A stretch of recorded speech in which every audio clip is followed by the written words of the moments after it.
Good evening friends, welcome mister রান্নাঘর থেকে। আজকে নিয়ে এসেছি একটা দারুণ স্বাদের কিন্তু রেসিপি। এটা সবাই করে কি না জানি না। এই রেসিপিটা একবার দেখে নিন, শনিবার দিন করে মঙ্গলবার করে।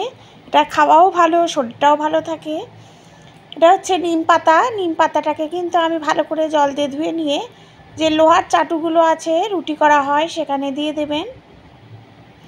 দিয়ে তারপরে কি হয়, জলটা টেনে গেলে পাতাগুলো পুরো মচমচা হয়ে যাবে। বেগুনটাকে ভেজে নিলাম, নিয়ে এই নিম পাতাটাকে হাতে নিয়ে গুঁড়ো করে নিচ্ছি, কারণ ওই চাটুতে ভেজে নেওয়ার ফলে পাতাগুলো কিন্তু একদম মচমচা হয়ে যাবে। তার ফলে হাত দিয়ে যখন বেগুনটা ভাজা হয়ে যাবে, হাত দিয়ে এরকম গুঁড়ো করে নিয়ে বেগুনটার সাথে ভালো করে মিশিয়ে নেবে। নুন হলুদ দিলেই কিন্তু একটা খুব সুন্দর স্বাদের রেসিপি রেডি হয়ে যায়।